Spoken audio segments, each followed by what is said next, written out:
Sergeant, take post.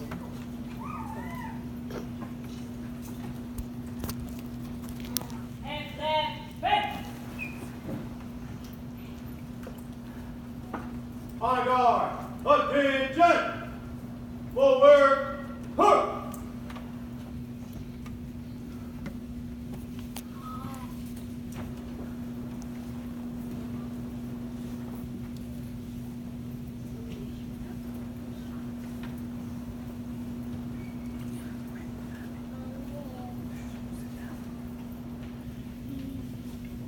Mark time, hurry!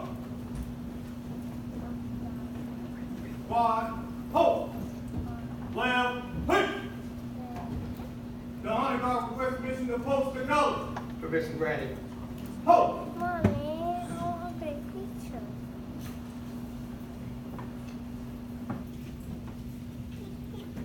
Hold.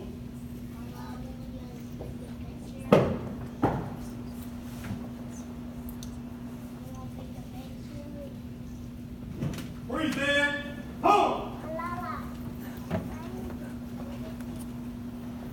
Pledge allegiance to the flag of the United States of America, and to the republic which stands one nation, under God, indivisible, with liberty and justice for all. Order. Hold.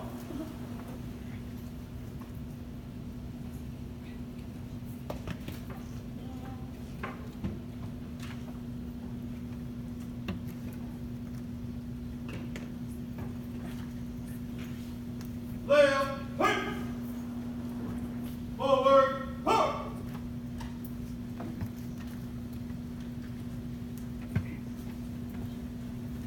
And right, hey!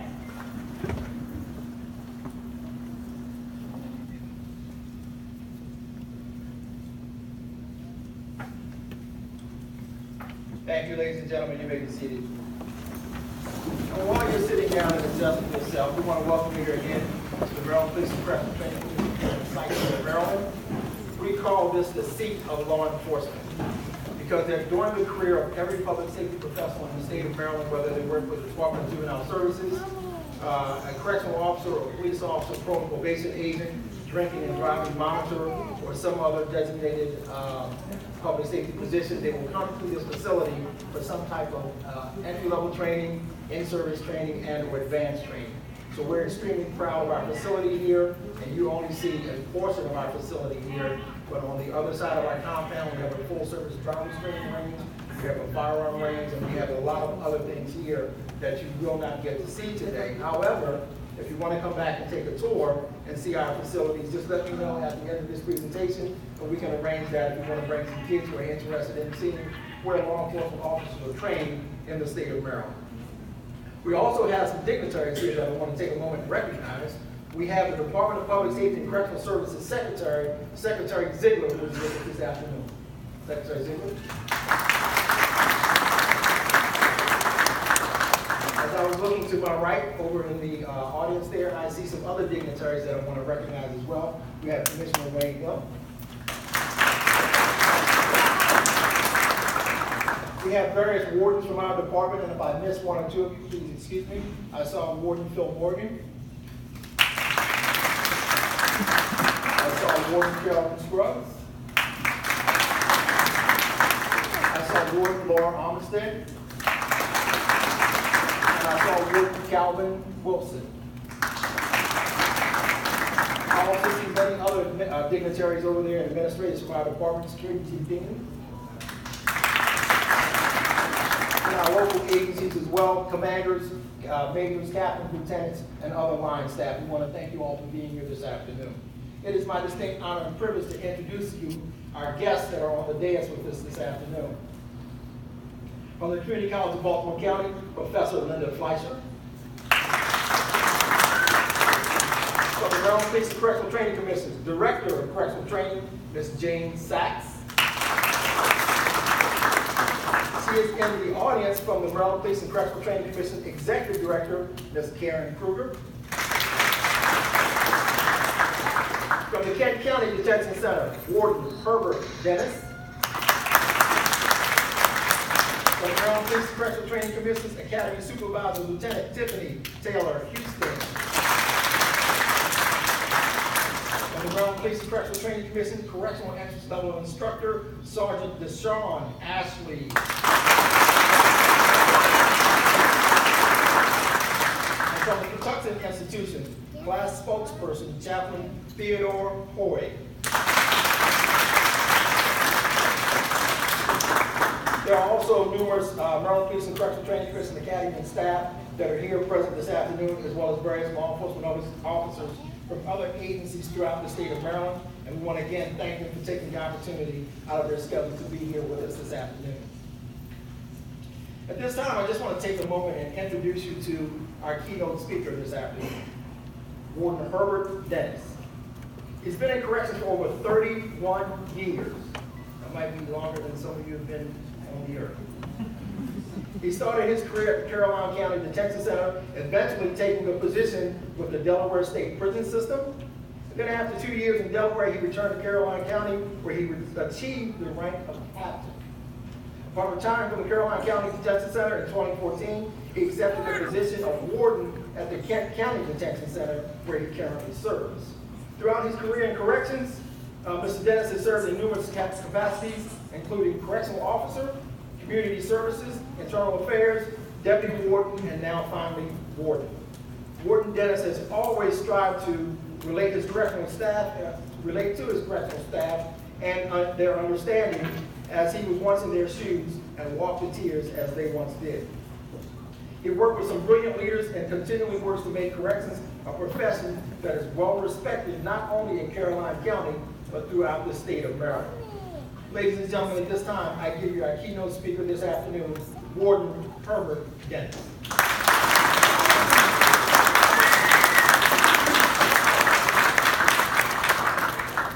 Good afternoon.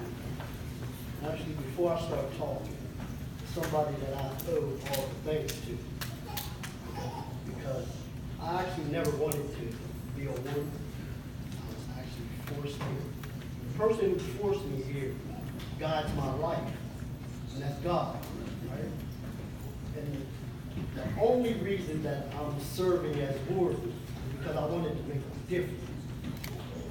And it's important that as correctional officer, that's what you strive to be, to make a difference. This job is not about locking people up. It's about changing lives. We are in the business of changing lives, changing the way people think, giving people a chance. So in order for you to be able to do this job, that has to be the most important thing that you're thinking about. And if you're not thinking that, you will have a long day in corrections. And I'm telling you that because I served and I was you. I wanted to be stop. Correction officer is the best job that I ever had. The best job that you'll probably ever have. It's better than any warden. It's better than any captain.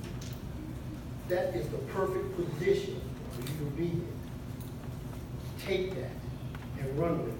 There's no need for me to stand here and tell you how I got to be warden, because each of you will have to find a path and find your way inside of a correctional building.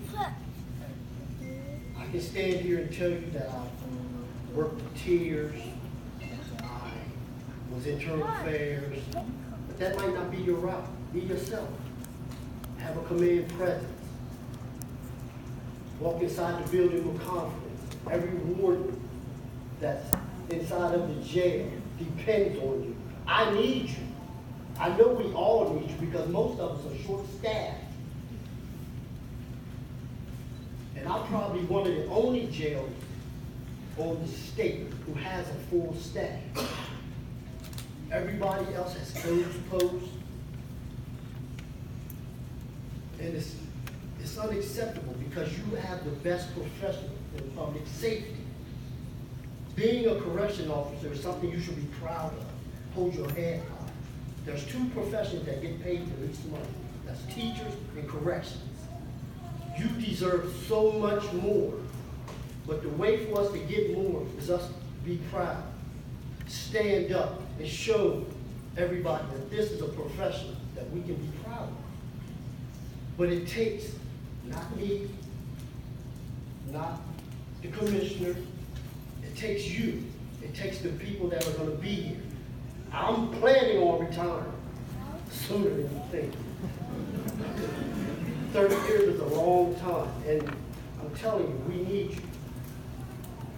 I don't want to be in front of you a lot because I have 3 babies waiting on me. There are 2, 1, and 11 months, and my wife is working, and I have to babysit. I don't know how I will, but I am going to babysit. And that's important to me. But I'm glad you're smiling now, because work starts tomorrow. And if you work in Kent County, it really starts tomorrow. So get ready. So it's important that you involve your family in your career, okay? This is a very hard profession. You should understand that you can't do this alone. You need your family. Usually correctional officers go home and try to not talk to anybody, and we lose ourselves. You don't want to lose yourself. So you have to find that outlet where you find somebody that you can talk to. And who's better than your family? Find a hobby that you can do after work. Don't find yourself being consumed with just being behind the wall. For anybody who hasn't been behind the wall, it's a life-changing thing. And once those doors shut, it's scary. It's a very scary thing. I've been around inmates who are on death row, who killed the family, and I can't imagine being new with that would do to you. I went into it coming from another facility, so I had some experience in doing it. But the way to make it is that you conversate with your senior staff, the wardens, the captains, corporals, fellow officers, and you talk about what's going on in your life, your family. You don't have to talk about what's the reason somebody's in jail. But you need to talk and let that out of you in order to succeed in jail. See, I wrote this 3-page thing that I was going to talk about. I ain't done. Because I want it to be real. And the way for it to be real is for me not to tell you that follow my experience. This is how you're going to grow. No, you haven't even become correctional yet. You have not put your hand up and sworn in with the vote. Once you do that, you're liable for the citizens, for the inmates, the people you work with, for your families, to protect them. And it's important for you to do that. I'm actually proud of you. I sit there and I tell you, it was the best thing that I ever done for my life. It's been a changing life for my family. My kids went to college, they're all doing better than me. And I pray that all of y'all find some success in the correction, and you will do well. So, thank you.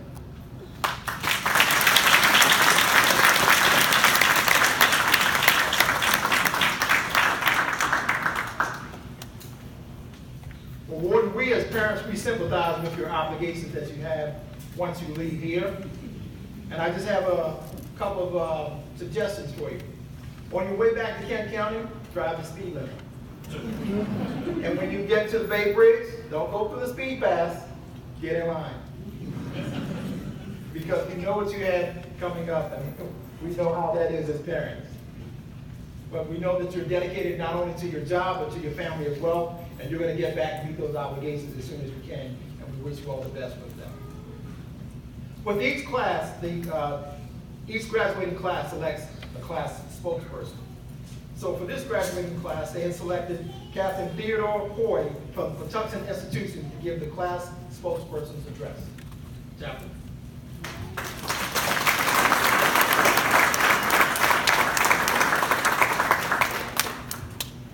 Dignitaries, academy officers, dedicated staff, and distinguished guests. I present to you Class 1901, the Maryland Correctional Training Academy's first graduating class of 2019. The 7.5-week paramilitary style instruction transformed us from a motley crew into a cohesive unit.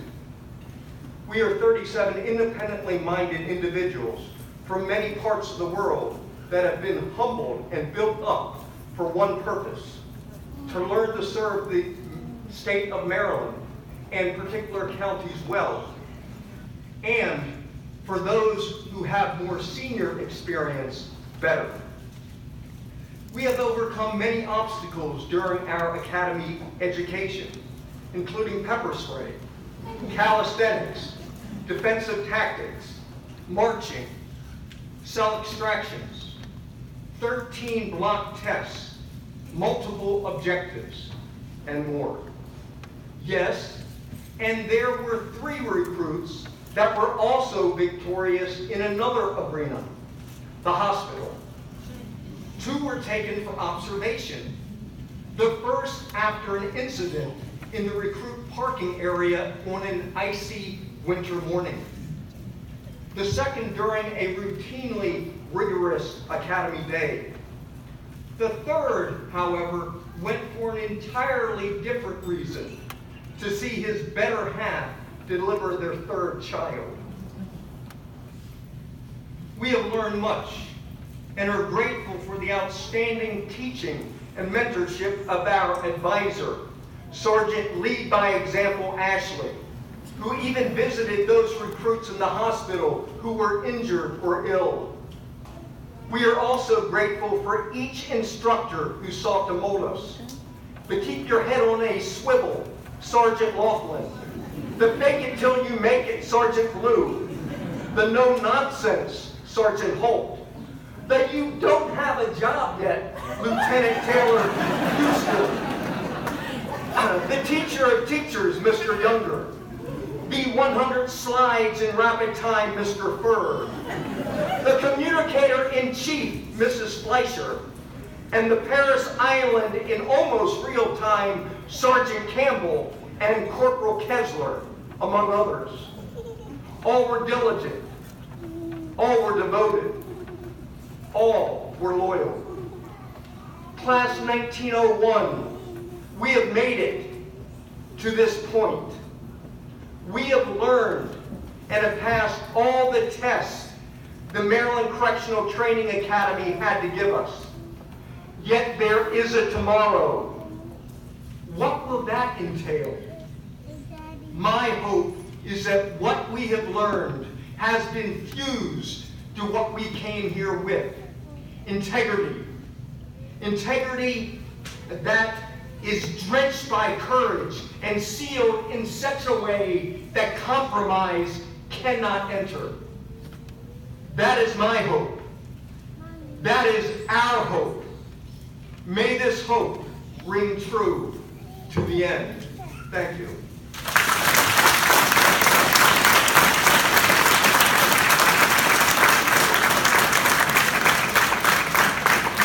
Thank you, Chaplain, for an outstanding class spokesperson's address. Also with these classes, we also allow the class advisor to come forward and give the class advisor's address. So at this time, I would like to call upon Sergeant Sean Ashley, Academy Instructor for Class 1901, advisor, for his remarks. Sergeant Ashley.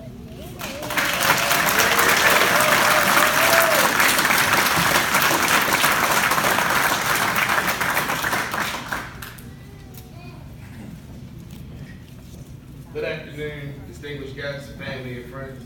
I would personally like to thank each and every one of you that have been here for the class since day one. From all the studying for the test, fixing up bruises and scratches on their hands, to listening to them complain about this job may not be for them. And for all the encouraging pep talks that I couldn't give, I would like to thank you for being the motivation and support system that kept the class of 1901 coming and giving their all each and every day. They will need that support and encouragement every day as they make their own individual paths and corrections. Wednesday, February 6, 2019. I remember coming into the cafeteria and seeing these recruits sitting and whispering to each other, trying to figure out what was happening, what was next, what was going on. Then came the loud voices telling you on your feet. I could see the nervousness, the looks of why they're yelling and critiquing everything from their uniforms to being late to following orders and any and everything else they could do wrong. I recall giving you my expectations of what I wanted and what we as a staff needed to turn you into the great class that stands here today. I just remember saying to myself, this is going to be a long 37 days. I also remember the various phone calls, the texts. Can I talk to you outside the classroom about your individual struggles and problems? But I also remember telling you to relax. Don't let anything stress you out or take you out of your game. I also remember the constant class and advisor talks we had about listening, stop apologizing, following directions, what the rules are, and just repeating those things over and over and over again. But we finally had a breakthrough. Some days, I just wondered, were we going to be great enough to bring it all in together in 37 days and prepare you for correction? Every pressure imaginable was placed on you for following rules to get these uniforms in order. Studying and passing 13 block tests and all the objective tests that came with it. And while you were dealing with these tests, you guys had physical training, defensive tactics training, pepper spray, the fight burn, all the push-ups, planks, squats, to making sure you withdrew from the back not only for the class, but also for each individual in the class. The biggest pressure, though, was going from a group of individuals here for a job to a proudful and honorable unit and family that I'm proud to say is my first class.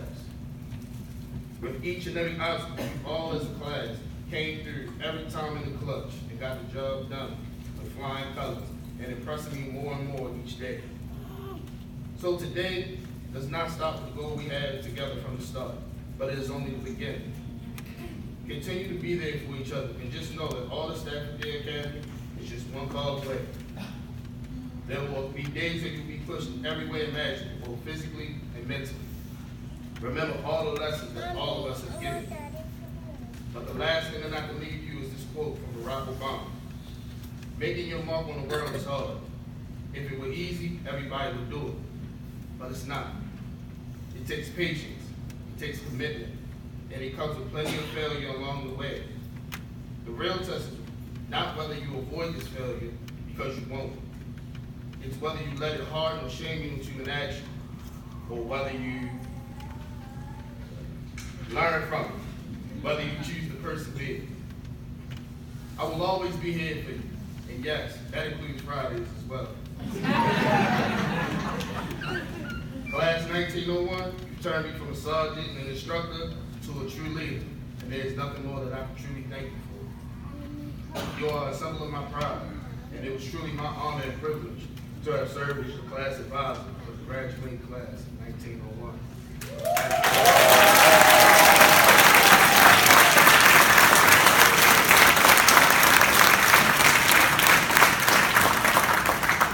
Thank you, Sergeant Ashley, and I'm sure your graduating class appreciates those outstanding remarks that will live with them for a long time throughout their correctional career.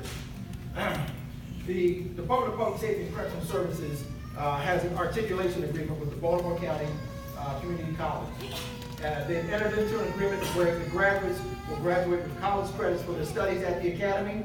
And here to speak with us this afternoon from the Community College of Baltimore County Legal Studies Department is Professor Linda Fleischer.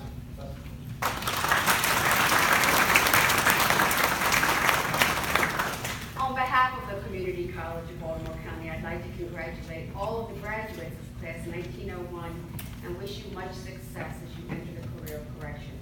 When you to your facilities, you will be embarking on a career, not just a job.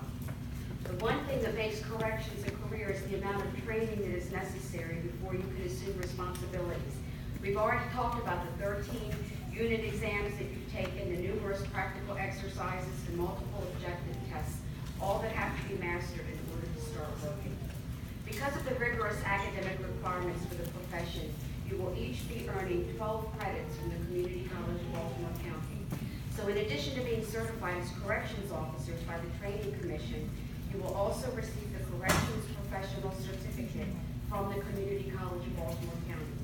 This certificate is designed for students who are employed or seeking employment in the field of institutional or community corrections. It focuses on current approaches and trends in the supervision of criminal offenders. The 12 credits can also be applied to an associate's degree or a bachelor's degree in criminal justice. So after you have the pin, you're going to receive your you're going to have your badge pinned on your uniform. You're going to walk across and shake a lot of hands. And the last thing that you're going to do is shake my hand. And I'm going to hand you that little red, white, and blue ribbon for you to wear on your uniform that signifies this important step in your academic journey. You all have my contact information, and I'm available to connect you with all the necessary resources, either at CCBC or at a community college near you. You can access your transcript or have an official transcript sent to another program. Once you're settled into your new position, spend time looking at all the options that will advance your academic credentials. There's no doubt that the key to success in any workplace depends on your education. You have an excellent foundation with the Correctional Entry-Level Training Program. You will have ample opportunity to build on this training, and special assignments and promotion will be dependent on your initiative and effort to seek additional education and training. I encourage you to build upon these credits that you're receiving by continuing your education at CCBC or another school. Finally, your education is not ending today just because you're graduating from this academy. It's only just begun. Good luck and stay safe.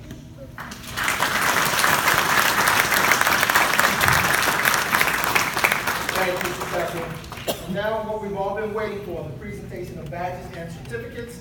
So at this time, I would like to ask the members of our dais to please come forward as we prepare for the pinning of the badges and the presentation of certificates for our graduates. And while our members of our dais are doing that, where else can you go to get 7.5 weeks of training, physically fit, 12 college credits, and a certificate, and a full-time salary at the same time? If you know anyone that's interested in that, please see Lieutenant Taylor after today's graduation. We can put you on the right path to get the same thing that they just received.